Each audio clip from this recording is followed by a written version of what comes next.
J'aime bien vivre dangereusement, moi. Et pourquoi je dis ça? Non mais j'ai la lumière qui se reflète de partout, je suis désolée. Alors je dis ça parce que mon micro est en mode bonjour, j'ai plus de batterie bientôt, il faudrait penser à acheter une nouvelle pile. Et moi je suis là, non, tu tiens encore. Vous savez pourquoi j'ai fait ça aussi? Pour mon réveil. Il me rend fou ce réveil. Ça fait 2 ans je crois qu'il a tu sais, la dernière petite barre de genre la pile est bientôt au bout. Mais il fonctionne. Et chaque fois je me dis, peut-être un matin je me réveillerai pas à cause de ça, parce qu'il va me lâcher pendant la nuit. Mais cela dit, ça me fait un peu moins peur. Pourquoi? Parce qu'entre Vincent, Alice qui doit aller à l'école, tout ça, il y a quand même peu de jours où je serais vraiment embêtée que ça arrive. Voilà, on a quand même plusieurs personnes dans la maison qui se réveillent en même temps, plus ou moins, donc ça va. Oh là là!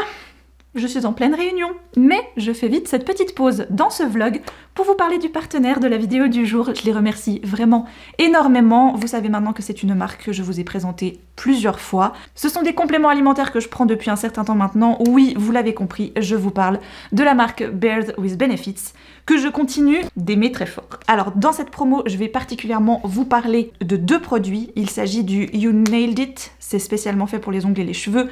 Ça, j'avais commencé la cure il y a un petit moment maintenant, mais je voulais attendre un petit peu avant de vous en parler. Alors, je vois plutôt des résultats sur mes ongles que sur mes cheveux, mais mes cheveux, vous savez, enfin, je veux dire, vous savez, voilà, ils ont leur vie propre. Donc j'ai surtout pris ça pour la repousse de mes ongles, et c'est très efficace. On a toujours la partie française qui est écrite à l'intérieur. Donc dans celui-ci, vous allez avoir du zinc, du sélénium qui contribue au maintien de l'ongle normaux, donc que ton ongle ne soit pas tout déglingué quoi. La biotine, le zinc et le sélénium contribuent au maintien de cheveux normaux aussi. Et le cuivre contribue à la pigmentation normale des cheveux. Je passe hyper rapidement sur le You Glow Girl. C'est celui que je prends depuis le plus de temps maintenant. Et vraiment, celui-ci, je m'en passe pas. Le petit nouveau que je suis en train de tester, alors lui, il va bien pour la période, on va dire, c'est le Golden Goddess. Donc ça, c'est une vitamine spécialement faite pour le bronzage. Alors, c'est pas pour éviter les coups de soleil, hein, cela dit. Vraiment, on n'oublie pas sa crème solaire, c'est très important. Toute l'année, on est bien d'accord. C'est sûr qu'en été, si on peut avoir un petit teint, un petit peu, voilà, un petit peu doré, un petit peu hâlé, moi, je bronze comme une écrevisse. C'est-à-dire que j'ai pas de stade entre deux. C'est soit je suis blanche, soit je suis rouge. Voilà. Mais j'ai quand même bon espoir. Voilà, je fais souvent des cures de bêta-carotène justement pour à l'approche du soleil. Là, je l'ai senti direct. J'ai ouvert le pack. Je l'ai ouvert, j'ai fait ça sent la carotte. Donc avant même de regarder ce qu'il y avait dedans. Donc on a de la vitamine C et E qui contribuent à protéger les cellules contre le stress oxydatif, le calcium qui joue un rôle dans les processus de division et de spécialisation cellulaire, et le cuivre contribue à la pigmentation normale de la peau. Voilà, donc ça t'aide à prendre le soleil, mais pas trop, sans te protéger toutefois, on n'oublie pas. Mais je pense que pour l'été, si vous avez envie d'avoir un petit glow un peu sympa, et donc c'est ça que je sens. Il y a bien de la bêta-carotène, et c'est ça que je sens. Et ça me permet de rebondir évidemment sur le fait que vous le savez maintenant, mais j'insiste énormément là-dessus. Ce sont des composants au maximum vegan quand c'est possible. Il n'y a pas de colorant artificiel, il n'y a pas de sucre, d'ajout, de concentré, de machin truc chose. Si vous dites que vous êtes dans une période où vous auriez besoin d'avoir un petit coup de boost, un petit complément pour vous aider un petit peu à aller mieux sur certains aspects, que ce soit sur votre peau, sur votre système immunitaire, votre sommeil, n'hésitez pas, avec le code MargotYT20, vous avez moins 20% sur toute la boutique, y compris les articles qui sont déjà en promo. Donc voilà, ça peut peut-être vous permettre de profiter un petit peu. Je sais que j'ai eu des questions par rapport au dosage ou aux choses, voilà, de comment est-ce qu'on prend combien de temps. Ça va dépendre un petit peu, je pense, que des effets que vous voulez percevoir. Moi, je vous avais dit, par exemple, pour le You Glow Girl, j'en prends 2 par jour et franchement, j'arrête pas. Je sais pas si vous voyez ce que je veux dire, mais je fais pas une cure, puis après j'arrête et ça va mieux. Moi, je les prends vraiment en continu parce que j'ai une peau aussi qui est un petit peu problématique et je vois en fait les effets quand je ne prends plus les compléments. Il y a vraiment un avant et un après. Donc voilà, ça m'arrive d'oublier un jour, mais disons que le lendemain, je vais en prendre 2. Voilà, j'essaye un petit peu d'être régulière dans la prise. Peut-être que celui-ci, typiquement, je le prendrai qu'en été. Pareil pour le You Nailed It. Pour l'instant, c'est ma 2e boîte. Est-ce que je vais encore en avoir besoin longtemps ou pas? Ou est-ce que je me dis que là, après celle-ci, ben, mes ongles, ils auront été nickel, j'arrête un moment? Enfin, je pense que tout est adaptable et vous êtes en droit de regarder, de tester, d'adapter, d'arrêter, puis de recommencer quand vous sentez que vous en avez peut-être un petit peu besoin. C'est ça qui est cool, c'est que vous pouvez vraiment faire vos packs comme vous voulez sur le site. Je vous laisse toutes les infos utiles en description et moi, je vais manger mes petits nounours là. Regardez. n'a pas envie de les manger. J'ai peur de leur faire du mal. Mais non, allez, hop. Ah purée, c'est le chat. Oh mon Dieu. J'ai un ouïe quand même plutôt bien développé. J'entends beaucoup de choses, tu vois. Tu veux me cacher un truc, c'est difficile. Des fois, ça m'arrive même d'entendre des choses qui se passent même pas dans notre appartement. Tu sais, ça se passe genre chez les voisins et tout. Et je demande à Vincent de tendre l'oreille et de voir s'il entend aussi, et il n'entend rien. Et là, j'entends un truc. Genre vraiment, ça fait... mais assez régulier, tu sais, comme une vibration de téléphone ou un truc. Et je me suis dit, mais purée, merde, il a oublié son téléphone, c'est trop bizarre et tout. C'est le chat qui ronfle. Mais de façon très régulière. Oh, je me fatigue. En même temps, ça me fait du bien. Grosse discussion avec Alice, là. C'est dur d'être parent, quand même, hein. Je sais que j'ai déjà évoqué la chose, surtout quand c'était à l'approche de son anniversaire et tout. Mais des fois, quand on a ce genre de petites conversations... Alors, j'ai une partie de moi qui me dit c'est super que ta fille elle ait cette relation avec toi, puis qu'elle ose venir te parler, qu'elle s'ouvre à toi, quoi, finalement, tu vois. Donc, moi, je trouve ça assez beau. Et en même temps, il y a des petits aspects, tu sais, dans ce qu'elle te raconte, les petites choses qu'elle te dit et tout, qui est obligé de te briser un peu ton cœur de maman, alors qu'en même temps, tu sais que tu dois laisser, tu dois laisser faire la vie, les expériences, faire en sorte de lui faire comprendre que la maison, c'est rassurant, c'est sain. Elle est libre d'en sortir et d'y revenir et que toi, tu seras toujours là, tu seras toujours avec elle. Je parle de moi parce qu'il n'y a que moi là en vidéo, mais et en même temps, tu dois justement faire face à ces petites déconvenues. Je parle plutôt de ce qui est amical, amitié. Je sais que c'est quelque chose qui lui tient à cœur, qu'elle a envie de construire. Mais je vois aussi que parmi les gens de sa classe, pour l'instant, elle n'a pas vraiment de personne envers qui elle pourrait vraiment se sentir proche. Je sais que dans les commentaires de précédentes vidéos où j'avais déjà évoqué la chose, j'avais eu plusieurs parents d'enfants d'âges différents qui m'avaient un petit peu partagé leurs expériences, des parents de très grands enfants qui aujourd'hui vivent leur vie, soit d'ados, soit de jeunes adultes, et comment... Voilà, on apprend, mais en même temps, ça nous fait un petit peu souffrir de voir que eux souffrent ou alors ont des déconvenues. Et en même temps, je me mets à la place aujourd'hui de mes parents. Et je me dis, eux, ils ont aussi ressenti ça et ils ressentent encore ça avec moi aussi. Mais je pense que jusqu'à ce que les vies et les situations se posent un peu, se tassent un peu, ouais, tu ressens ça... Tu peux même pas dire que tu ressens ça comme pour toi, comme si ça t'arrivait à toi, parce que c'est encore pire que ça, si ça t'arrivait à toi. Tu préférerais que ça t'arrive à toi, parce que tu sais comment le gérer, ou en tout cas plus ou moins, ou tu sais quel seuil de gêne et de tristesse peut-être, ou de colère ça t'engendrerait. Mais pour ton enfant, c'est au-delà encore. Et je pense aussi que, mine de rien, voyant qu'elle est un peu beaucoup comme moi, il y a des situations qu'elle me décrit là, je pense qu'elle les voit de cette façon parfois un peu dramatique, tu sais, genre elles ont pas voulu jouer avec moi à la récré et du coup j'étais toute seule dans un coin et je me dis que des fois c'est peut-être sa vision de la situation qui a été si dramatique, parce que j'ai un petit peu une drama queen quand même à la maison, hein, je m'en cache pas, alors que dans les faits et la réalité, je pense que les autres, elles ont peut-être même pas dit non, tu sais. Elles ont juste commencé à jouer et Alice, n'étant pas dans le truc dès le départ, a dû se dire « Ah bah non, c'est bon, je peux pas jouer, elles ont déjà commencé et tout ». Je la vois assez comme ça, tu vois.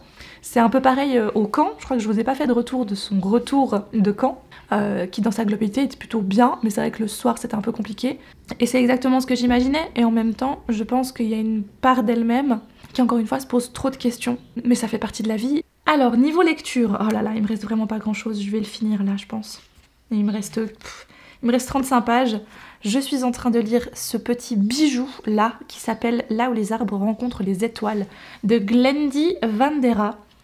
Cette femme a écrit deux autres bouquins, donc un qui n'est pas encore traduit, qui s'appelle Océan, je sais plus quoi, qui a l'air aussi très très bien, mais voilà, je vais y aller petit à petit.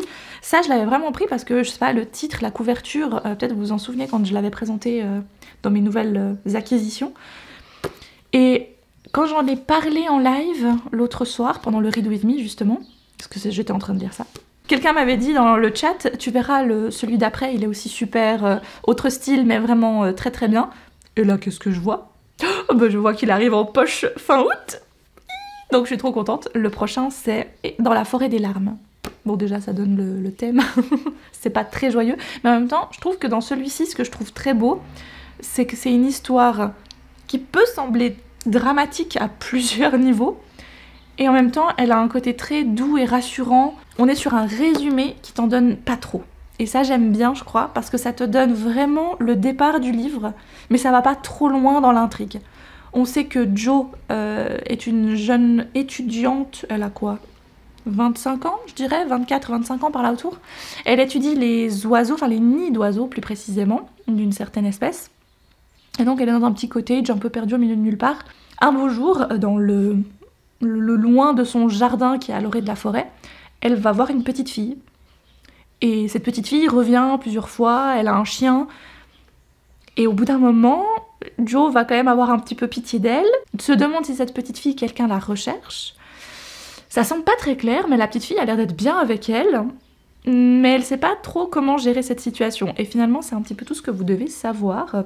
Je crois que quand je l'ai commencé, je m'attendais à quelque chose de plus, tu sais, un peu dramatique, un peu larmoyant, un peu... Alors il y a aussi, hein, c'est pas forcément très joyeux, mais je crois que dans le style, j'avais imaginé quelque chose de très poétique, de très... Alors que pas du tout, c'est un truc hyper vif, où l'autrice, elle a beaucoup de dialogue, parce que les personnages parlent beaucoup entre eux, et c'est la vivacité de leur dialogue qui, je trouve, donne vraiment le ton et le style du bouquin. C'est très ancré dans le réel. Tu pourrais vraiment te dire que les dialogues et les conversations entre les personnages, c'est vraiment comme ça que les gens y parlent. Des fois, je trouve que dans certains bouquins, même dans des bouquins comme ça, là, un peu contemporains et tout, il y a vraiment soit trop de descriptions sur les personnages entre les dialogues, et donc des fois, ça peut-être tu perds un peu le fil du dialogue vu que pas toute la mouvance du personnage qui doit s'inscrire absolument entre deux phrases. Et puis il y a régulièrement, je trouve, ce style un peu trop, pas forcément trop littéraire, mais trop peu réaliste. Je sais pas si vous voyez ce que je veux dire. C'est souvent il y a des dialogues, je trouve, dans les bouquins où tu te dis mais est-ce que les gens parleraient vraiment comme ça, ou est-ce que là on l'a fait comme ça parce que dans le livre ça s'inscrit comme ça. Et je te parle pas des bouquins qui se passent à une autre époque, parce que bon, là on est d'accord que les gens parlaient pas comme nous aujourd'hui, c'est un peu évident. Mais là on est là, on est aujourd'hui, et je trouve qu'il y a une répondance entre les personnages qui est tellement naturelle que t'as vraiment l'impression que ça se passe devant toi. Là, je trouve ça assez bien foutu. Là, il y a eu une sortie juste hier dans les dernières pages que je suis en train de lire, où vraiment elle dit un truc, le gars répond un autre truc, et tu fais vraiment genre ah ouais, c'est marrant, ça fait vraiment vrai. Je passe un excellent moment et je ne pensais pas en passer un aussi bon, parce que des fois je me fais un peu avoir par des titres et des couvertures et je me dis bah ça a l'air cool, mais en même temps est-ce que c'est vraiment mon style, je n'en sais rien. Genre je suis fière de moi, tu sais, j'arrive à bien choisir mes lectures et du coup ça me... Ben dis donc, je suis en mode productivité là ce matin. Ouh, ça me change de la dernière fois là, du dernier vlog. Ah, ça me fait plaisir, tu sais. J'ai eu de la peine à m'en remettre de ces règles, hein, c'est incroyable. Hier, j'ai nettoyé toutes les parties de mon aspirateur, tu vois, parce que bah, on a fait des grosses poussières, hein, je vous ai dit, voilà. Et c'est vrai que qui dit grosse poussière, bah dit grosse poussière. Non, j'avais... voilà. Ce qui fait que les parties de l'aspirateur étaient quand même bien... Voilà. Donc j'ai tout démonté, j'ai dévissé des trucs et tout, donné un coup de patte et tout, enfin bref, j'étais à fond. Et ce matin, je remets tout le barzingue ensemble, tu vois, évidemment. Et je vais pour le ranger dans alors, le placard à ménage. Je te montre le placard à ménage. Tu vas voir, c'est super intéressant. Et sauf que mon placard à ménage, qui se trouve donc dans le couloir de l'appartement, on a 3 assez grandes armoires murales. J'avais un de ces bordels, tu sais, où c'était pas organisé comme il fallait, alors que je trouve que l'espace, comme il est fait dans l'armoire, est plutôt cool. Donc ça ne tenait qu'à moi de réarranger les choses. Écoutez, j'ai fait ça ce matin à 7h30. Oui, parce que quand j'ai une lubie, il faut que je la fasse tout de suite, tu vois. Ranger un truc à 22h30, je suis capable de le faire, il n'y a pas de problème. Donc, l'armoire à ménage, c'était ce matin à 7h30. Et là, je suis trop heureuse. qu'en gros mon aspirateur est là en bas et j'avais aussi la boîte à outils qui était là en bas. Et je me disais mais c'est pas pratique parce que du coup il y a tout qui se chevauche et tout, ça joue pas. Pareil, la ramassoire elle traînait en bas parce que bah, elle avait pas de support. J'ai vite planté un petit clou là-haut. Bam, comme ça elle tient là, c'est quand même beaucoup mieux. Puis bon bah il y avait déjà ça, cette partie là tu vois qui est mise. Donc ça c'est cool parce que je peux mettre mon plumeau, ma serpillière, mon balai aussi qui est là normalement. Et en fait j'avais ma boîte à outils, elle était là. Et ce qui était là, je sais pas pourquoi, je les avais mis là en bas. Je cherche pas à savoir. Et donc ce qui est quand même bien, tu vois, c'est que j'ai ces étagères là, et elles sont assez bien foutues. J'avais du bordel qui était entre là et entre là. Alors j'ai fait un peu de tri et j'ai tout poussé les classeurs là. Et ça c'est les classeurs que je garde 10 ans, tu vois. Là j'ai le dernier, c'est 2014. Bah gentiment il va partir, tu vois, voilà. Et là, pouf, je peux mettre ma visseuse perceuse, donc ça c'est nickel. Là où j'ai mis les produits qu'on n'utilise pas souvent ou qui sont de la réserve, donc ça c'est là-bas derrière. Là, vraiment à hauteur, j'ai mis que les produits que j'utilise de ménage et autres que j'utilise le plus. Bon, il y a ce vase, mais il va aller ailleurs après, je pense. Juste en dessous, et c'était déjà un petit peu comme ça avant, mais j'ai les boîtes et les bouteilles vides et encore du papier ménage parce que oui, Vincent ne s'en lasse pas. Donc de temps en temps, il achète du papier ménage, mais on l'utilise vraiment très très peu. Je pense que même lui, il sait pas qu'on en a là. Les boîtes de thé, bah, c'est qu'elles sont vides pour l'instant, donc j'attends un petit peu de finir d'autres thés avant d'en reprendre et d'en remettre dans ces boîtes-là. Donc il fallait que je les stocke à un endroit. Avant, en fait, elles traînaient là-haut, devant les classeurs. C'était pas très pratique. L'étage où je suis le plus fière, c'est cet étage-là. Parce que là, avant, j'avais que des boîtes. Mais je vais vous montrer après quel type de boîte. Mais je sais que vous avez ces boîtes-là aussi, c'est pas possible. Donc là, maintenant, j'ai réussi. J'ai mis, tu vois, des ampoules de rechange. J'ai mis les trucs, les tablettes du lave-vaisselle. J'ai mis ma bouteille de lombrité. Ça c'est super ça, je récupère ça au travail, c'est trop bien. C'est le jus que nous fait le compost de notre bureau. Et en fait on peut le récupérer et tu mets ça dans les plantes, c'est un super engrais. Elle a même fait une étiquette, tu sais, pour 1 volume de lombrité, il faut 9 volumes d'eau. On a plein de bouteilles comme ça au bureau, c'est super. À ne pas confondre avec les vraies bouteilles de vin. Et j'ai mis ma boîte à outils là en bas, ce qui était quand même beaucoup plus évident que là-haut. Je suis satisfaction ultime. Voilà, je vous le dis. Il faut encore un bon coup d'aspirateur. Et puis, on sera bon. Ah oui, et les boîtes, je vais vous dire, voilà, le genre de boîte. Tu vois ce genre de boîte? Tu sais, t'as la brosse à dents électrique. On avait offert une Switch à Alice pour son Noël ou son anniversaire, je sais plus. Ben, on a gardé la boîte. Alors, certes, garder un certain temps pour être sûr que l'appareil fonctionne vraiment, tu vois, au cas où que, je veux bien. Mais à un moment donné, là on a des choses, je crois que j'ai même plus les produits qui vont avec parce qu'ils ont clamsé.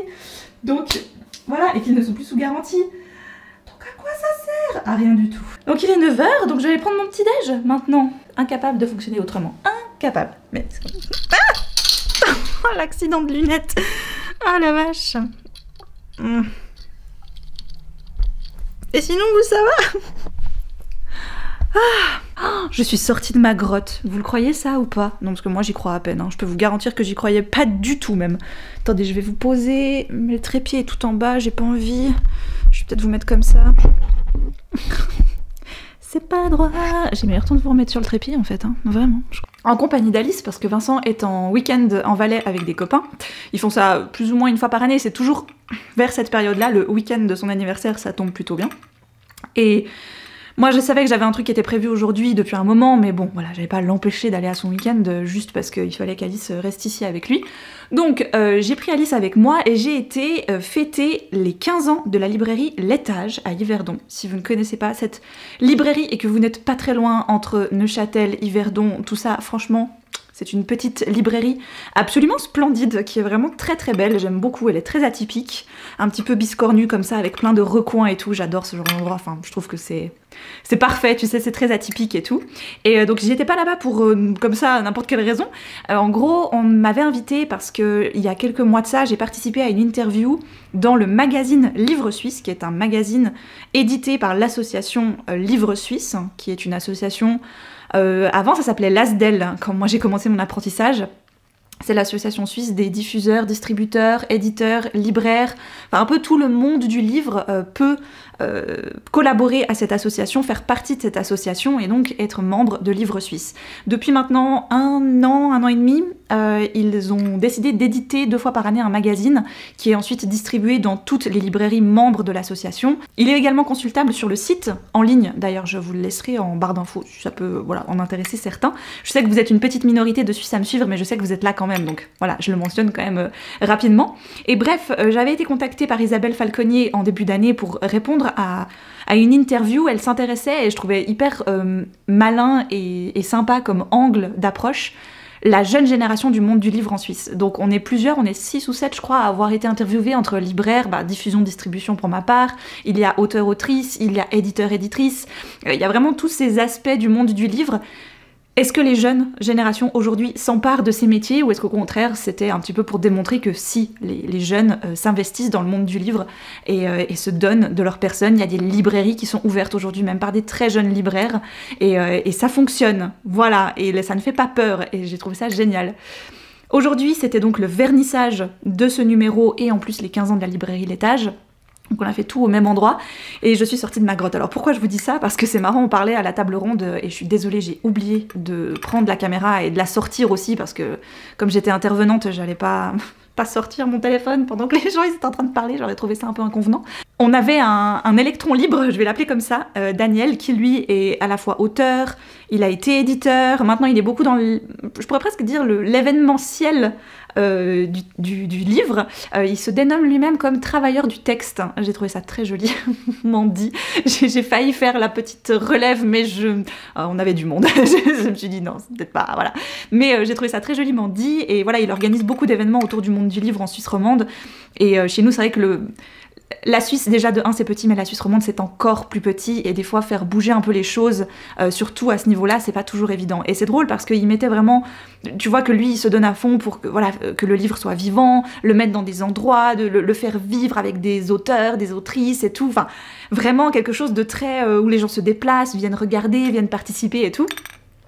Et à un moment donné ça passe à moi, et donc Isabelle Falconier qui menait la rencontre précise que sur internet je m'appelle aussi Margot Liseuse, que je fais maintenant des vidéos depuis un certain temps, et elle me demande un petit peu comme ça pour voilà, et vous de votre côté, enfin bref, on discute un peu de ça. Et moi j'ai dit justement qu'au contraire, moi c'est tout l'inverse, c'est que je ne propose pas et je ne me vois pas vraiment faire des choses en extérieur, d'aller à la rencontre des gens et tout, c'est au contraire un peu plus difficile pour moi, et que j'avais déjà dû prendre énormément sur moi et ma motivation pour venir aujourd'hui, mais je l'ai fait et c'était très cool, voilà. Écoutez, c'était sympa, franchement, en plus il faisait beau à Yverdon, donc c'était chouette. Donc là, j'avoue que je suis très contente qu'on soit rentré, pas trop tard, on était vers 3 h à la maison, c'est cool. On a bien pu profiter, il a fait bon, hein, je puis sortir une petite robe et tout, c'était vraiment très chouette. En termes de livres, on en était là. Donc ça, attendez, ça je vous ai dit, très très bon, vraiment excellent. J'ai adoré. Bref, vous voyez, je l'ai annoté alors que c'était pas... Enfin, je prévois jamais d'annoter ou pas annoter un livre, donc vraiment quand je me dis que je commence à annoter un truc, c'est que vraiment il est... Voilà. Donc je rappelle, c'est là où les arbres rencontrent les étoiles. C'est trop bien. Il y a le prochain qui arrive, La Forêt des Larmes, je crois, qui arrive bientôt chez Pocket à la rentrée. Bijou. J'ai adoré, vraiment. J'ai passé aussi un pas si mauvais moment, mais je vais pas trop entrer dans les détails non plus, parce que ça risque d'être un petit peu long. J'avais acheté cette nouvelle traduction de Emma de Jane Austen faite par Clémentine Beauvais. C'était une campagne, je crois, participative pour éditer justement cette retraduction.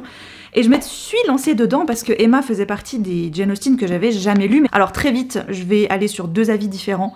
C'est-à-dire que l'histoire en tant que telle, la fiction, est un petit peu longuette. Peut sembler clairement très rébarbative vu qu'on va suivre Emma qui n'a pas vraiment de vie à part faire en sorte, ou en tout cas elle aimerait bien, que ses proches se marient entre eux. Voilà, elle trouve que ces 2 personnes vont bien ensemble, elle essaie de tout faire pour qu'ils finissent par se marier.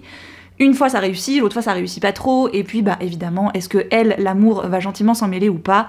C'est un petit peu toute l'intrigue là autour. Donc, en termes purement d'histoire, l'intrigue est pas folle, et il est énorme quand même, hein. Il fait quasi 600 pages. 600 pages de oui, non, peut-être, je t'aime, moi non plus. C'est quand même un peu longuet. Par contre, là où on peut noter une vraie bonne grosse différence, et que si vous ne connaissez absolument pas l'histoire et que vous avez envie de découvrir du Jane Austen en français parce que vous ne maîtrisez pas assez bien l'anglais, ça fait plaisir d'avoir une traduction aujourd'hui qui vaille la peine. Une traduction qui est proche de ce que Jane Austen avait écrit elle-même en version originale, ce que les traducteurs du 19e siècle n'avaient pour beaucoup, et j'en fais partie, pas très bien su retranscrire. L'humour de Jane Austen n'est pas bien réexploité, n'est pas bien retraduit, là où Clémentine Beauvais a vraiment fait un gros effort de recherche, de réadaptation. Elle n'a pas tant modernisé le texte, finalement. Ça reste un texte de Jane Austen, écrit à l'époque de Jane Austen, bien évidemment, et Clémentine Beauvais n'allait pas faire l'affront d'absolument tout changer, mais je pense qu'il y avait quelque chose qui était à refaire, très clairement, et si elle a envie de s'attaquer aux autres, du coup, j'ai encore Persuasion à lire et Raison et Sentiment que j'ai abandonné en version Pléiade parce que j'arrive pas à rentrer dedans, quoi, tout simplement. Donc là où j'approuve totalement, c'est que Clémentine Beauvais a fait un travail vraiment de qualité et qui pour moi est vraiment très appréciable. Après l'histoire en tant que telle, je passe peut-être un petit peu. Voilà, mais il est très beau en plus, donc je ne regrette pas du tout. Mira, elle a un lit là que Alice lui a fait. C'est très mignon, hein, c'est très cute. Mais vous savez quoi? Le chat n'en a absolument, mais alors absolument rien à faire. Indique, t'en as rien à faire. Je me rends compte que j'ai commencé ce vlog, mais que je ne l'ai absolument pas terminé. Ce qui s'est passé, c'est que je me suis prise d'élan dans un descriptif de lecture d'un bouquin. Ça devenait tellement long que j'ai sorti cette partie-là de ce vlog. Et ça en fera une vidéo à part, bien assez longue à elle toute seule, qui sortira plus tard. Donc veuillez m'excuser si... Voilà, vous trouvez que c'est découpé de façon un petit peu bizarre, mais c'est un petit peu voulu, c'est un petit peu fait exprès. Alors, ce que je devais résumer absolument avec vous, il y a eu deux choses pour terminer cette vidéo. La première, bravo, book lovers. Si vous n'avez pas suivi, à Lausanne a eu lieu le premier festival de romance, New Romance, Romantasy, enfin bref, ce que vous voulez, un petit peu toute la littérature qui est très actuelle aujourd'hui et qui sont en ce moment ultra fédératrices. Donc le festival s'appelait Book Lovers, enfin s'appelle Book Lovers parce que j'imagine fortement qu'il y aura de prochaines éditions, en tout cas je l'espère. On le doit notamment aux librairies Payot, à la communauté de musées Plateforme 10 qui se trouve à côté de la gare de Lausanne et à une influenceuse littéraire suisse, c'est Matou Books, si vous ne la connaissez pas, je vous la conseille fortement. Elle a notamment un compte lié uniquement autour de ses retraites, soit de lecture, soit d'écriture qu'elle organise à droite à gauche et franchement, bien joué, très beau job. Je pense que c'était une excellente première édition. À mon avis, ça aura une suite. Voilà, alors moi je m'y suis rendue, c'était prévu sans vraiment être prévu. En gros, je vois la programmation petit à petit, je vois que mon amie Nin Gorman est annoncée en dédicace. Elle-même m'écrit dans la foulée pour me dire « Je suis à Lausanne !» Qu'est-ce qu'on attend? Il faut absolument qu'on se trouve un moment pour qu'on puisse se voir, pour qu'on puisse faire quelque chose ensemble, etc. Alors ça s'est fait semi à l'arrache, je dirais, parce que elle savait pas trop ses horaires, elle savait pas vraiment à quelle heure elle allait terminer, elle savait pas si elle avait un truc le soir où elle devait absolument se rendre, etc. Et puis finalement non, donc j'étais trop contente parce que j'ai eu ma petite mine rien que pour moi toute seule. Bon, je l'ai partagé avec Mathieu. Marie, malheureusement, n'a pas pu rester parce qu'elle repartait directement à 4h30 vers Paris. Donc le samedi, je l'ai juste vue à la sortie de sa dédicace, je l'ai prise dans mes bras, je lui ai fait un gros câlin, je lui ai dit la prochaine fois, tu restes plus longtemps. Mais au moins, j'ai eu Mathieu et Nine avec qui j'ai passé de 3h30, 4h jusqu'à passer 21h où je suis restée à Lausanne. J'ai eu un peu des complications avec les trains, je vous l'accorde, c'était pas super évident de rentrer chez moi après. Voilà, ça me prouve pourquoi je sors jamais de ma cambrousse en fait, pourquoi je vais jamais dans d'autres villes de Suisse en transport public, parce que c'est toujours un bordel monstrueux ensuite pour re-rentrer. Enfin, j'ai vraiment toujours cette sensation de me retrouver là, à plus savoir, à machin et tout, enfin bref. Mais j'étais tellement heureuse de la revoir, je lui ai dit, ça fait 6 ans qu'on s'est pas vu. Voire un tout petit... Ouais, ça fait 6 ans qu'on s'est pas vu. Et la dernière fois qu'on s'est vu, Nine et moi, c'était pour un concert des Black Veil Brides complètement spontané à Manchester où elle m'avait dit « Hey, j'y vais, tu viens ?» Et j'ai dit « Hey, t'y vas, je viens !» Où j'ai failli la perdre dans une foule. Je me rappelle qu'elle commence à se faire porter par la foule et tout à coup je la vois partir, tu sais, je la vois basculer de l'autre côté et en fait j'ai juste le réflexe de lui choper la cheville et me dire mais qu'est-ce que je fais juste avec la cheville de Nin dans ma main? Ça n'a pas de sens, parce que soit elle n'arrive pas à se relever parce que je suis en train de la tenir, soit il faut que tu la lâches. Bref, avec Nin, c'est que des moments comme ça, et c'est très drôle. Et c'était trop bien de pouvoir papoter. Et c'est exactement ce qu'elle m'a dit par message après. Elle m'a dit, tu sais, on s'est pas vu depuis tellement de temps, mais en même temps, quand on s'est vu, j'ai l'impression que c'est comme si on s'était vu hier, et puis qu'on recommence la conversation là où on l'avait arrêtée, en fait. C'était tellement cool. Ça m'a encore plus motivée. En plus, là, je vois bientôt Alicia qui va venir voir le concert de Taylor Swift avec Anaïs et moi, à Zurich en Suisse. Et j'ai trop envie qu'on se retrouve une date, un lieu, un machin où on peut se retrouver toutes les 5. T'es le clan de base, quoi, en fait. Et voilà, ça m'a vraiment trop fait du bien de revoir Nin et de me rendre compte de tous les chemins différents, mais géniaux qu'on avait parcourus chacune de nos côtés. Que tu prennes Émilie, Lily, Alicia, Nin, moi, enfin, tu vois, on a vraiment commencé à partir dans des directions différentes, mais je trouve que cette force, ce truc qui nous relie toutes, je pense, à vie, quoi, presque, en fait, parce qu'on a vraiment vécu un truc toutes les 5 au même moment, et le fait de nous avoir toutes les 5, je pense, ça nous a vraiment fait beaucoup de bien. Bref, j'étais tellement heureuse, enfin bon, je pense que ça s'entend un petit peu. J'ai pas beaucoup filmé le festival parce que, pour moi, il a un gros défaut, c'était une petite déception pour moi, c'est que je l'ai trouvé trop petit. J'ai trouvé le truc en tant que tel, du moment que t'étais pas inscrite à une conférence ou à un truc du style à suivre, ben l'endroit où il y avait les livres, c'était juste une tente, paillot, et bon, bah, c'était chouette, il y avait un super choix, par contre c'était vraiment très joli. J'ai vu une ancienne collègue de librairie d'ailleurs, j'étais trop contente de la voir.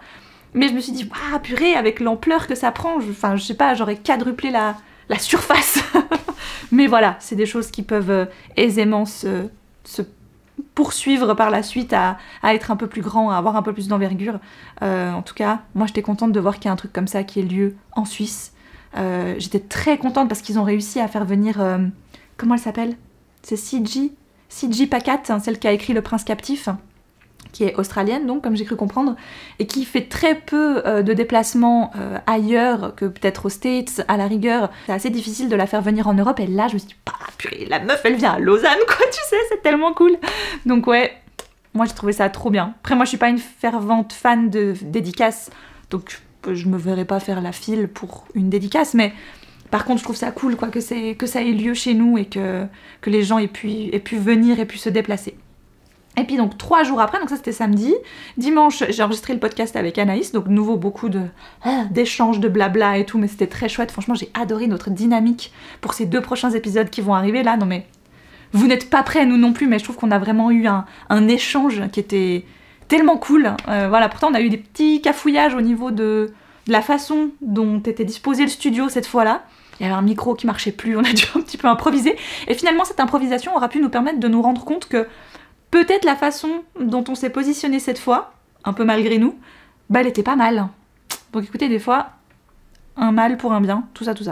Le lundi, travail, mais travail un petit peu important parce que le mardi, je devais avoir les préparatifs pour mardi, car mardi c'était retour à Lausanne, et cette fois c'était professionnel parce que j'y allais pour la rentrée littéraire. C'est toujours un monstre job en avance, hein. J'en parlais en live lundi soir pendant le bavardage and chill. On a parlé de affronter ses peurs au départ, et pour moi typiquement ça fait partie de ça. C'est une façon pour moi de sortir de ma zone de confort et de me confronter un petit peu à des choses auxquelles j'ai pas forcément toujours l'habitude, mais de façon assez sereine, parce que c'est des choses que je prévois, la présentation de la rentrée littéraire pour les libraires, tellement en amont que j'ai le temps étape par étape. Ça fait 3 ans maintenant, c'est la 3e fois que j'organise ça. La première, heureusement, bah, j'avais la chance d'avoir une responsable, une directrice, qui est toujours là. Évidemment, c'est toujours la même. Je vous parle d'elle constamment parce qu'elle est formidable comme patronne et que je suis tellement reconnaissante d'avoir des gens comme ça dans mon entourage professionnel. Et elle m'a pas laissée, tu vois. Elle m'a pas dit, bah voilà, je te laisse t'organiser. Moi, l'année passée, enfin les autres années, je faisais ça là. J'invitais ces gens, tu te démerdes. Non, tu sais, c'est très bienveillant. Elle est là, elle t'accompagne. Elle va te dire, écoute, voilà. Tu penses à réserver ci, tu penses à donner les dates, tu vois, moi je m'y prenais tant de temps à l'avance pour être sûre que les gens puissent réserver et tout. Et L'année dernière, bah encore une fois, voilà, j'ai failli oublier 2-3 trucs, mais elle était là encore une fois pour un petit peu épauler. Et là, cette année, bah c'était quasiment du sans faute. On a eu 1 ou 2 petits couacs, mais ça c'est un peu tout le temps. Le problème c'est que t'as beau avoir prévu bien comme il faut des choses à l'avance, le jour J, tu peux jamais être à l'abri d'un petit... Voilà, je sais pas, un éditeur qui a un train de retard, une éditrice qui trouve pas le lieu, enfin ça arrive, tu vois, je veux dire, c'est vraiment des choses qui sont... Tu dois pouvoir te dire... C'est pas grave, je switch avec quelqu'un d'autre qui est déjà là et qui pourra peut-être faire la présentation à ce moment-là. Mais c'était chouette. C'est juste que c'est des journées qui, mine de rien, si toi t'as fait tout le job à l'avance et que finalement le jour J, ton seul job, c'est d'accueillir les gens petit à petit, donc les libraires qui arrivent, et les journalistes qui arrivent et qui assistent aux différentes présentations. Bon bah eux ils sont là depuis le départ évidemment, mais il y a les éditeurs qui eux arrivent des fois un petit peu au compte-gouttes, tu vois, certains ont des présentations que l'après-midi, donc ils arrivent aux alentours des midi, 1h, tu dois être là, tu dois être un peu aux aguets, dire bah écoute, s'ils trouvent pas, enfin que sais-je, tu vois ce que je veux dire. Et mine de rien ça te tient toujours un petit peu en éveil. Après manger, hier par contre c'est vrai que j'ai un petit peu lâché, parce que justement tout le monde était là. Soit ceux qui étaient passés le matin, bah ils repartaient, soit ceux qui passaient l'après-midi étaient déjà là, et du coup j'étais là en me genre bon bah voilà, maintenant je digère et puis j'attends en fait. Donc il y avait vraiment ce relâchement aussi à un moment donné, mais écoutez, c'était trop bien. Voilà, je suis contente. Ça, tu sais, je me dis check, ça c'est fait, prochaine étape, présentation de Noël. Oui, on y est déjà. Ah mais nous on est... Imagine, les éditeurs ils sont déjà encore plus en avance que nous, tu vois, eux ils sont sur déjà les programmes de l'année prochaine, nous on est sur Noël, donc ça va. Mais c'était trop bien, voilà. Là je souffle. Écoutez, je vais m'arrêter ici pour cette vidéo, j'espère qu'elle vous a plu, et je vous dis à très vite pour de prochaines vidéos, parce que oui, alors j'en ai plein, c'est la première fois que ça m'arrive, j'en ai plein d'avance. Bon mais, laissez tomber, qu'est-ce qui m'arrive? Depuis la foire aux questions, c'est une nouvelle Margot. Je vous embrasse et je vous dis à très vite.